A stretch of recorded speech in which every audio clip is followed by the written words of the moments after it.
Kita akan diskusi santuy mengenai pendidikan seksual atau sex education. Sering dilupakan oleh para orang tua atau guru ya. Tanya ini apa? Ini burung. Akhirnya anak kecil ini menyangkanya ini bisa terbang. Pak siapa tuh atau Bu ini apa kok megang-megang penisku? Kenapa orang tabu membicarakan pendidikan seksual?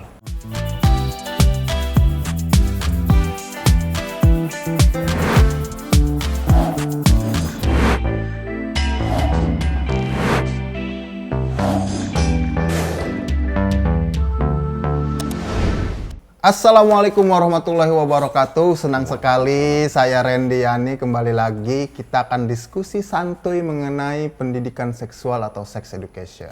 Kali ini saya kedatangan tamu yang sangat-sangat istimewa sekali karena biasanya saya hanya bisa melihat beliau di televisi. Dan akhirnya saya bisa mewawancara langsung dan diskusi langsung dengan sosok guru bangsa dengan sebutan pelindung anak-anak Indonesia. Siapa di sini yang tidak kenal beliau? Profesor Dr. Seto Mulyadi, MSI Psikolog. Selamat datang, Kak Seto. Alhamdulillah. Ya, assalamualaikum. Waalaikumsalam. Ya. Senang sekali saya Kak Seto ada di sini. Alhamdulillah. Saya biasanya ngeliat Kak Seto di televisi aja. Saya fans loh ke Kak Seto. Biasanya hampir semua anak-anak Indonesia kayaknya tahu dengan Kak Seto. Tapi tidak ada yang banyak tahu bahwa beliau ini adalah seorang psikolog. Nah, Kak Seto langsung saja ya. Iya. Kalau secara psikologis, seksualitas itu apa pengaruhnya kepada psikologi seorang atau kesehatan jiwa seseorang, Kak Seto? Iya, ini yang kadang-kadang sering dilupakan oleh para orang tua atau guru ya, bahwa masalah ini sebetulnya sangat penting untuk dididikkan, untuk disampaikan kepada setiap anak. Ya, mungkin istilahnya pendidikan seksualitas pada Betul. anak. Dan itu sebaiknya memang dilakukan sejak usia dini. Sejak usia dini. Ya, dan umumnya Usia dini itu berarti sekitar ya begitu anak sudah mulai bisa diajak berbicara. berbicara. Begitu, usia 2,5 tahun, 3 tahun begitu sudah mulai ditekankan. Nah, sudah mulai bertanya-tanya ya mereka Iya, dengan betul. organ tubuh mereka sendiri gitu. Betul. Nah, mungkin langkah-langkahnya harus jelas. Pertama adalah setiap anak mengetahui jenis kelaminnya masing-masing. Jenis kelamin itu dulu Ya, yang paling jadi pertama. misalnya kakak apa? Aku laki-laki bunda, misalnya. Seperti siapa? Seperti ayah, seperti kakek, seperti om atau paman dan sebagainya. Betul. Nah kalau adik apa? Aku perempuan. Seperti siapa? Ya seperti bunda atau ibu atau ayah, ibu-ibu atau nenek atau bibi. tante, bibi dan sebagainya. Jadi anak punya konsep yang jelas mengenai seksualitasnya. Dan Memang hanya diberitahukan juga atas fungsi kelaminnya itu ya. Ya pertama itu laki-laki, perempuan. Memang hanya itu saja, gitu, nggak ada tengah-tengah dan sebagainya. Lalu sekarang berikutnya adalah mengenal organ tubuhnya dengan jelas. Nah kadang-kadang kita mengenal ini ragu-ragu. Jadi kalau anak dibilang ini apa? Kepala, ini alis, ini hidung, ini pipi, ini mulut, kemudian ini leher, ini dada, ini perut, langsung lewat. Gitu. Lewat ya benar. Nah ini apa? Bahkan ada Kak Seto yang kalau memberitahu anak-anaknya malah dengan istilah-istilah yang tidak sesuai dengan istilah sebenarnya. Betul. Ditanya ini apa? Ini burung. Akhirnya anak kecil ini menyangkanya ini bisa terbang. Iya. Padahal kan nggak bisa terbang. Nanti bilang mama burungnya Pak RT terbang. Nah, itu. itu. Gitu. Jadi intinya adalah bagaimana ada istilah yang jelas. Ya. Nah, umumnya beberapa pakar menganjurkan ya sudah nama yang netral. Biasanya nama medis. Kalau laki-laki namanya penis. Betul. Jelas sekali, penis. Jadi kalau mama penisku sakit atau mama kemarin sebenarnya Pak siapa tuh atau Bu ini apa kok megang-megang penisku misalnya gitu. Nah, itu dikasih tahu nggak boleh. Nah, kedua perempuan juga ini apa? Vagina. Jelas begitu. Jadi jangan istilah lain justru bikin bingung gitu. Nah, itu pertama adalah mengenal namanya. Kemudian kedua adalah menjaga. Menjaga ini pertama adalah menjaga kebersihannya. Jadi habis buang air kecil ya dibersihkan. Bersihkan supaya tidak kotor, tidak menimbulkan mungkin kemudian bakteri dan sebagainya. Kemudian kedua adalah kesehatannya. Kesehatannya artinya dijaga, misalnya pakai celana dalam, tangan kotor nggak boleh pegang-pegang dan sebagainya. Celana dalamnya yang diganti ya, Prof ya? Kenapa sih nggak boleh? Sombong amat. Iya, Iya. secara teratur begitu. Bukan yang dibalik. Betul. Gitu. Jadi kesehatan ini juga untuk menjaga bahwa ini adalah bagian dari apa ya, kebanggaan masing-masing. Kebanggaan itu juga rahasia masing-masing, nggak boleh aset untuk masa depan ya. Nggak boleh orang sembarang, lihat dong, nggak boleh. Enggak. Ah, benar. Karena itu milik kamu yang paling berharga, ya kamu harus lindungi. Betul. Nah, kedua kesehatannya, ketiga adalah keamanannya. Keamanannya adalah apa? Ya siapapun juga. Maksudnya gimana, Prof? Ya nggak boleh disalahgunakan. Oh. Nggak disalahgunakan. Misalnya ada orang lain pegang-pegang, ada atau orang digunakan mau pegang, mau dengan- lihat, Iya, atau mau iya. difoto. Tidak. Tidak boleh. Ini aman, dijaga keamanannya, nggak boleh. Harus dijaga Ya, betul-betul. tertutup betul-betul gitu. betul. Nah itu sehingga nanti kalau ada siapapun juga berani mengatakan tidak. Ya, dia bilang, Berani jangan, mengatakan tidak. Nah, kalau perlu Untuk- mungkin ada simulasi. Kalau misalnya kan kadang-kadang sekarang juga kejahatan seksual sudah melalui dunia virtual kan. Virtual, betul. Soal berteman, soal saya teman gitu. Aku punya lihat ini, kamu lihat lihat punya kamu dong, buka difotoin iya, dong. benar. Biasanya yang- dipancing-pancing Yang begitu. video call gitu Iya, tuh, Prof. begitu. Nah, Yang deep talk. Iya. Buka dong, buka dong.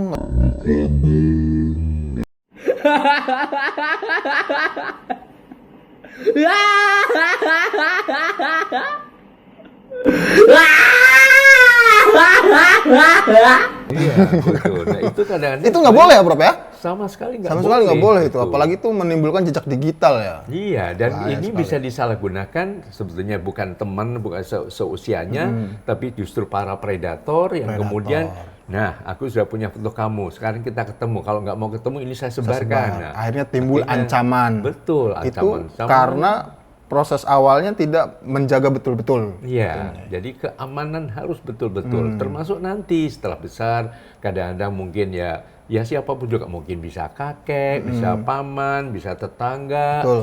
terus bisa di pangku-pangku, terus diraba-raba, tidak, bisa berani menekan tidak atau jangan, gitu, teriak kalau perlu, gitu. Nah, secara psikologis, bagaimana supaya anak ini berani mengatakan tidak atau punya keberanian menjaga kelaminnya? Ya, perlu ada latihan atau simulasi. Simulasi. Jadi bahwa ini orang itu baik, oke. Kalau hanya salaman, hanya apa, oke. Tapi kalau sudah mulai meluk-meluk, meraba-raba, tidak. Atau menyentuh Gitu. bagian Iya, vital. menyentuh bagian, menyentuh itu mulai dari pipi, kemudian mencium-cium, atau megang bagian dada atau bagian belakang dan sebagainya, itu harus dicurigai bahwa itu bisa mengarah kepada penyalahgunaan tadi. Atau yang eksploitasi ke arah berakibat seksual kepada tekanan psikologi seseorang. Dan itu sangat mempengaruhi ya, Prof ya? Sangat, itu nanti akan terguncang dan kemudian bisa melakukan berbagai tindakan, bahkan beberapa kasus sampai Bunuh bisa diri. kabur atau bahkan bunuh diri. Nah Suicide. itu kan sangat rawan terhadap perlindungan anak. Betul sekali, Kak Seto. Nah, untuk di Indonesia sendiri, menurut Prof nih, sebagai pemerhati anak-anak dan remaja, seberapa penting sih pendidikan seksual ini untuk anak-anak kita? Iya, kalau ditanyakan seberapa penting, ya sangat-sangat penting. Sangat penting, sangat mendesak ya. Iya. Apalagi dengan maraknya kasus-kasus dan Iya, di dunia betul. digital hari ini ya. Betul ya, sebetulnya itu kasus ini kan sudah cukup lama, tapi kan merupakan semacam fenomena gunung es di mana tidak terungkap ke permukaan. Betul. Nah sekarang setelah makin tingginya kesadaran mengenai perlindungan anak, mengenai pentingnya menjaga hak anak, akhirnya orang mulai berani berbicara, berani melapor, media juga berani mengekspos dan sebagainya. Apalagi sekarang banyak medsos. Iya, Dikit-dikit itu viral, sangat betul. iya. Bahkan ya berapa waktu yang lalu kami diajak Mabes Polri juga keliling ke beberapa negara, bahkan di negara maju seperti di beberapa negara maju maupun negara berkembang ya, kami diajak ke Amerika Serikat, ke Meksiko, ke Australia, ke Muang Thai. Itu kasus-kasus yang kejahatan seksual melalui dunia virtual tadi. Yaitu dengan cara bersahabat, seorang kita teman gitu, waduh, dengan melihat wajahnya yang seperti sama-sama anak remaja, nah saling tukar-tukaran gambar, tidak disadari bahwa itu bukan yang sebenarnya, tapi justru para predator yang mengarah kepada nyari mangsa, kejahatan seksual. Buaya darat nyari mangsa di dunia digital, hati-hati ya. Betul. Nah, sekedar informasi, untuk di Eropa sendiri sebetulnya pendidikan seksual itu sudah berjalan sekitar 50 tahun atau setengah abad. Bahkan di 2009 sudah diputuskan bahwa pendidikan seksual itu dengan sebutan Comprehensive Sexuality Educational. Di Eropa bahkan ini sudah masuk kurikulum sekolah, Kak Seto. Pendidikan seksual. Jadi anak-anak di sekolah itu ada mata pelajaran khusus yang membicarakan soal seksualitas. Nah, kemungkinan di Indonesia sendiri, menurut Kak Seto, sampai ini masuk ke dalam kurikulum pendidikan formal, peluangnya sejauh mana? Iya, tentu ada tahap-tahapnya ya. Jadi dengan hal ini mungkin kami juga aktif dalam jalur pendidikan non formal dan informal. Sehingga memang dimulai dari keluarga lebih dahulu. Pertama adalah keluarga sebagai border utama itu ya. Betul. Karena masing-masing keluarga berbeda daerahnya ya. Ada yang mungkin masih sangat sensitif berbicara mengenai itu. Kemudian yang lain sudah mulai berani agak terbuka dan sebagainya. Nah, dalam hal ini tentu bertahap, tapi arahnya kalau secara formal, saya kira dalam pelajaran biologi, anak-anak juga sudah mulai mengetahui. Kita hanya di biologi itu, pendidikan biologi itu. Nah, anatomi tubuh, itu pelajaran favorit itu. Betul. Nah, ini juga mohon selalu dikaitkan juga dengan masalah-masalah tadi perlindungan anak. Kan anak-anak biasanya kan biologi mulai SMP juga sudah mengetahui itu. Kemudian fungsinya masing-masing bahwa ini adalah untuk menjaga kelangsungan hidup, keturunan dan sebagainya, sehingga ini sesuatu yang sangat sangat sakral dan perlu betul-betul dijaga tadi. Jaga keamanannya, jaga rahasia masing-masing sehingga tidak boleh diumbar ya.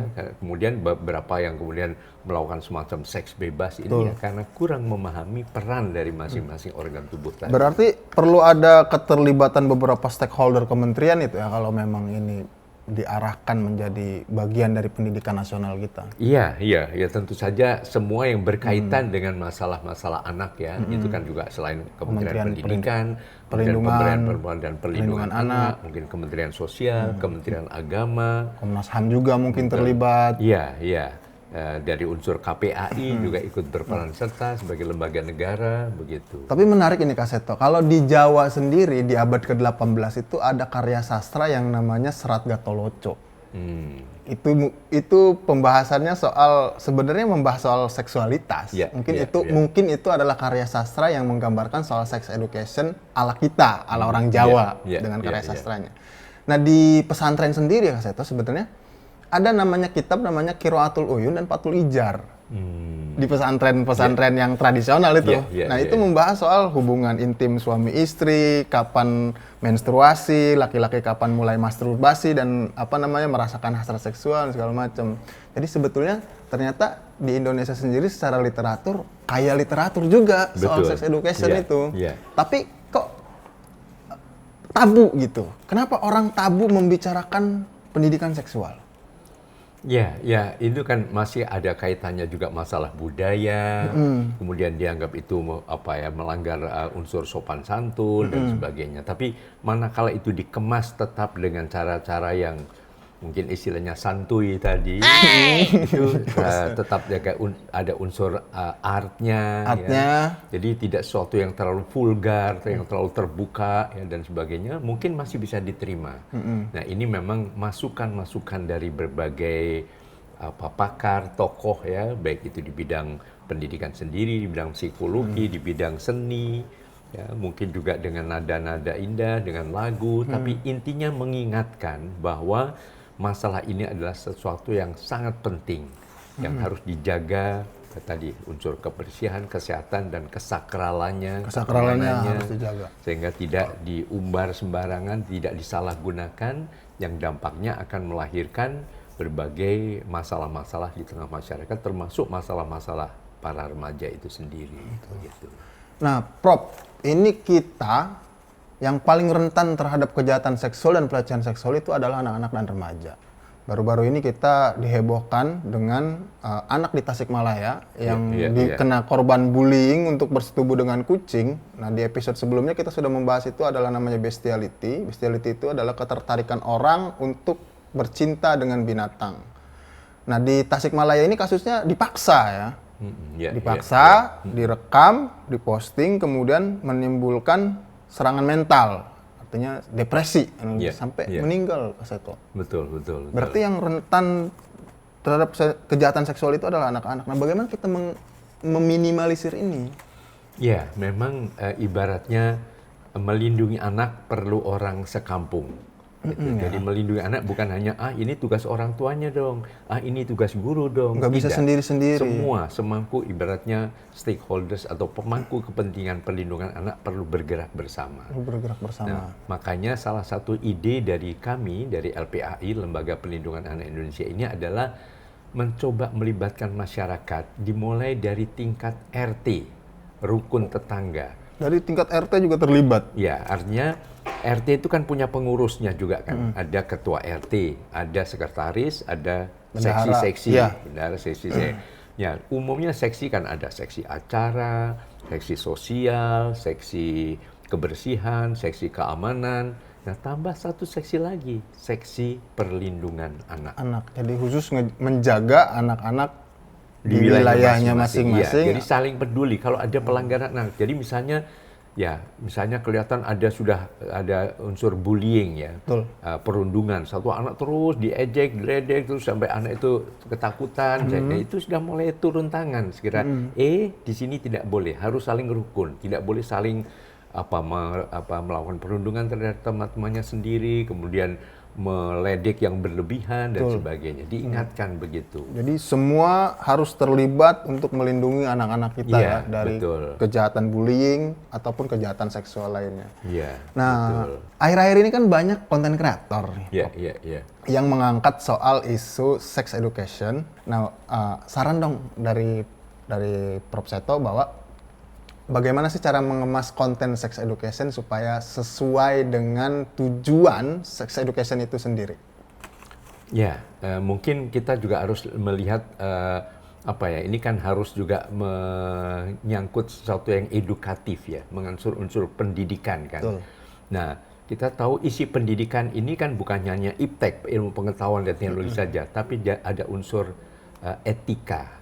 Ada unsur estetika. Estetika. Ya, ada unsur itu. Dan etika dan estetika itu juga bisa dimasukkan di dalam kegiatan-kegiatan konten-konten kreatif ini sebetulnya.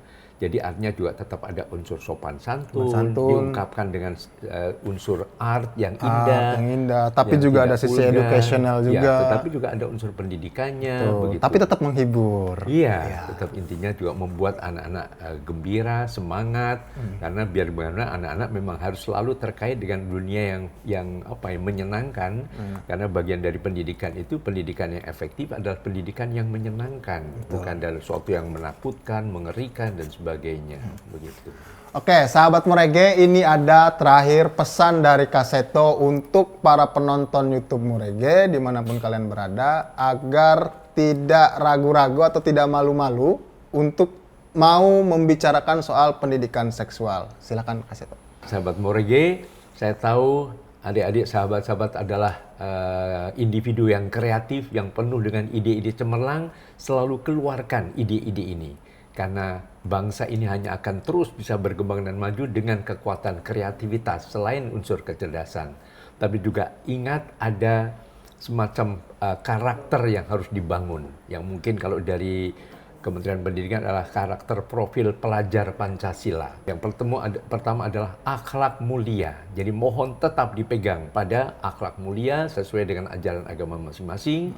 Kemudian kedua adalah tetap adanya kerjasama atau gotong royong, kemudian kebinekaan global, jadi kita menghargai perbedaan, sehingga dalam menyampaikan sesuatu juga harus saling menghargai budaya, adat istiadat masing-masing. Kemudian adalah juga unsur kritis, tetap kritis terhadap hal-hal yang menyimpang, yang keliru, tapi juga ada unsur kreatif dan mandiri.